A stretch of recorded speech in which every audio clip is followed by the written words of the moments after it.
Hello guys, welcome back to my YouTube channel yes chem study a way of success. मैं हूं आपका educator Shivam Mishra. आपका स्वागत करते हैं आपके अपने YouTube channel yes chem study पे। तो यहाँ पे आप क्लास 12th बायोलॉजी का जो सेकंड चैप्टर है टॉपिक वाइज, और वो टॉपिक क्लियर कर रहे हैं जो कि आपके बोर्ड एग्जाम के लिए बहुत ही इंपॉर्टेंट है। हर बार ये बोर्ड एग्जाम में आपके पूछ लिया जाता है। तो ये आपका आज ये जो हेडिंग है वो है आपका लघु बीजाणु जनन या फिर पुंबी जाणु जनन क्या होता है, और विथ फिगर देख सकते हैं। ये फिगर भी साथ में आपको बताएंगे। हर एक चीज़ यहाँ पे आपको बताया गया है, पूरा का पूरा क्या होता है, कैसे होता है। तो पूरा आज आपको इस वीडियो में हम लोग डिस्कशन करने वाले हैं। तो चैनल पे नए हैं तो प्लीज़ बस आपसे यही एक रिक्वेस्ट है कि सबसे पहले आप चैनल को सब्सक्राइब कर लीजिए। जी हाँ, चैनल को सब्सक्राइब कर लीजिए और अपने दोस्तों के साथ वीडियोज़ को ज़रूर से ज़रूर शेयर कर दीजिए। लीजिए, मैंने इसको काट के निकाल लिया है। अब हम लोग पूरा एकदम क्लियर करते हुए शुरू से लेकर लास्ट तक पढ़ेंगे और अच्छे से पढ़ेंगे, ठीक ना। जो पुष्पी पादपों में लैंगिक जनन है आपका कक्षा 12वीं का, और बहुत इंपॉर्टेंट है आपके लिए बायोलॉजी का। तो होता क्या है, प्रोसेस क्या है। तो पराग कोश तथा परागकणों के निर्माण की प्रक्रिया को ही लघु बीजाणु जनन कहते हैं। तो जो लघु बीजाणु जनन या फिर पुंबीजाणु जनन होता क्या है, देखिए यहाँ पे है पराग कोश तथा पराग कणों की निर्माण की जो प्रक्रिया होती है उसे ही बीजाणु जनन कहा जाता है। सबसे पहले यहाँ पे यही आपका क्लियर हो जाता है टॉपिक कि लघु बीजाणु जनन क्या है। मान लीजिए अगर बोर्ड परीक्षा में पूछ लिया, चलिए बताइए कि लघु बीजाणु जनन क्या होता है, इसकी परिभाषा लिखिए। तो आपको इसकी परिभाषा तो पहले आपको अच्छे से क्लियर होनी चाहिए कि लघु बीजाणु जनन या फिर पुंबीजाणु जनन क्या होता है, ताकि वहाँ पे आपको कोई भी प्रॉब्लम क्रिएट ना हो। तो सीधा बता देना है, परागकोश तथा पराग कणों के निर्माण की प्रक्रिया को ही क्या कहते हैं, लघु बीजाणु जनन कहा जाता है। इसी को लघु बीजाणु जनन का नाम दिया गया है, ठीक है। परागकोश एक समान विभोजकी कोशिकाओं से बना एक अंडाकार समूह होता है। यहाँ पे क्या है, यहाँ पे ये है कि जो परागकोश जो होता है वो क्या होता है, एक समान विभोजकी कोशिकाओं से बना एक अंडाकार समूह होता है। देखिए यह आपका क्या है, यह आप कह सकते हैं हमारा आपका परागकोश है। क्या है, परागकोश है। यहाँ पे क्या है, एक समान विभोजकी कोशिकाओं से बना एक अंडाकार समूह होता है। देखिए यहाँ पे देखिए बहुत सारे अंडाकार एक समूह है, और ये किससे बना हुआ है, विभोजकी कोशिकाओं से बना हुआ है। क्या होता है, समूह होता है, ठीक है ना। फिर यहाँ पे जो बाह्य स्तर द्वारा घिरा होता है, और इसी को क्या कहते हैं, बाह्य स्तर नाम दिया गया है।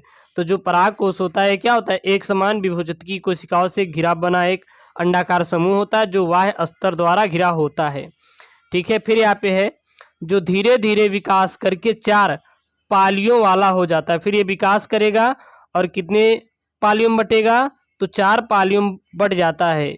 यह बाद में संवहन बंडल का निर्माण करता है। बाद में किसका निर्माण करता है, तो संवहन बंडल का क्या करता है, निर्माण करता है।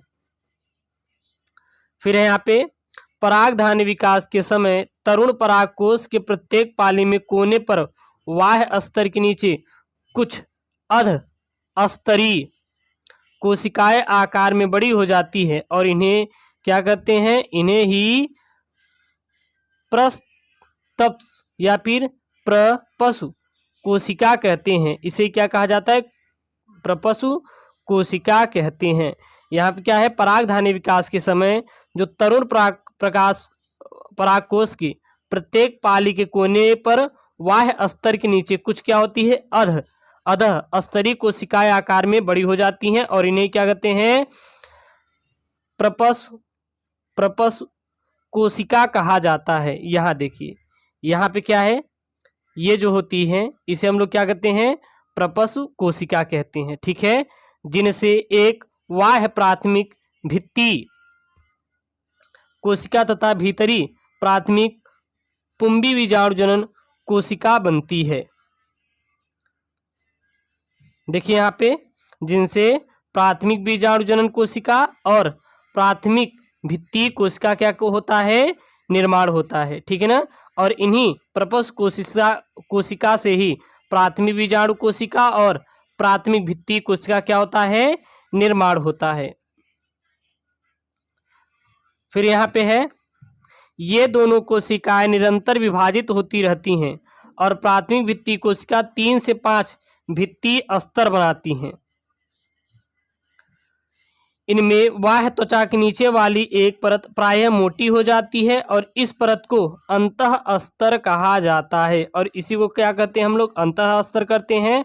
और जिन स्थानों पर अंतःस्तर कोशिका की भित्ति पतली रह जाती है वो क्या कहलाता है, रंध्रक कहलाता है।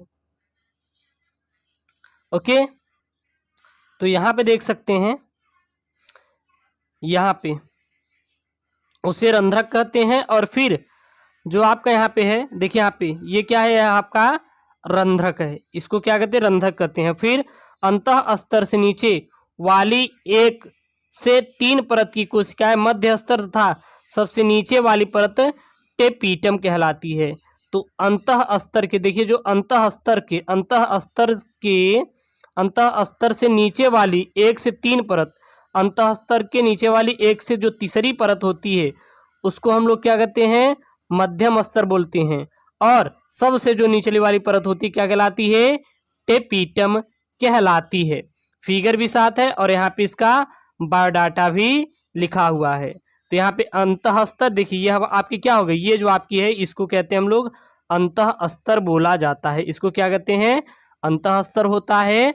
और अंतःस्तर की 1 से 3 परत की कोशिकाएं, 1 से लेके 3 परत की जो कोशिकाएं होती हैं यह क्या कहलाती हैं आपकी, इसको कहते हैं मध्य स्तर कहते हैं। इसको क्या कहा जाता है, मध्य स्तर कहा जाता है। तथा सबसे निचली वाली परत, जो मध्य स्तर की निचली वाली परत होती है उसको क्या कहते हैं हम लोग, टेपीटम कहते हैं। टेपीटम की कोशिकाएं अर्धसूत्री विभाजन द्वारा बहुगुणित हो जाती हैं। जो टेपीटम की कोशिकाएं होती हैं क्या होती है आपकी, जो टेपीटम की कोशिकाएं अर्धसूत्री विभाजन द्वारा बहुगुणित हो जाती हैं तथा बाद में नष्ट होकर लघु बीजाणुओं के पोषण में क्या करती हैं, सहायता करती हैं। और यहाँ पे फिर आगे है, प्राथमिक पुंबीजाणु जनन कोशिका से अनेक लघु बीजाणु मात्र कोशिका के क्या होता है, निर्माण होता है। और फिर इन्हीं के द्वारा लघु बीजाणु मात्र कोशिका क्या होता है, निर्माण होता है। और इनसे कुछ नष्ट हो जाते हैं तथा कुछ गोलाकार होकर क्रियात्मक लघु बीजाणु मात्र कोशिका की तरह कार्य करते हैं, जो अर्धसूत्री विभाजन द्वारा विभाजित होकर 4 अगुणित लघु बीजाणु बनाती। फिर देखिए 4 अगुणित लघु बीजाणु बना लेती हैं यहाँ पे, ये देखिए अलग अलग होकर, ठीक है ना। तो यह आपका पूरा मेरे प्यारे बच्चों फिगर रहा इससे रिलेटेड। और इसको एक बार फिगर को आप स्क्रीनशॉट कर सकते हैं और फिगर को अच्छे से बना भी सकते हैं। चलिए मैं दूर कर दे रहा हूँ ताकि आप इसको अच्छे से स्क्रीनशॉट कर लें। और जो यहाँ पे बायोडाटा दिया है उसको आप लिख लीजिए, उसको लिखेंगे और इसको समझेंगे तो आपको समझ में आ जाएगा। पहले ये होता है, फिर इसमें ये बनेगा, फिर ये बनेगा, फिर आपका ये बनेगा। और इनसे ही इसको हम लोग काट के देखिए निकाल लिए हैं, यही जो होता है इसको हम लोग काट के निकाले हैं। और फिर यहाँ पे 4 में यह बदल जाता है। तो यही है मेरे प्यारे बच्चों आपका फिगर, इसको आप अच्छे से तैयार कर लीजिए। और कहीं पर भी आपको दिक्कत आ रही है, कोई अगर चीज़ नहीं समझ आ रही है उसको आप कमेंट कीजिए, मैं आपको उसको अच्छे से समझा दूंगा। ओके दोस्तों, थैंक यू, जय हिंद।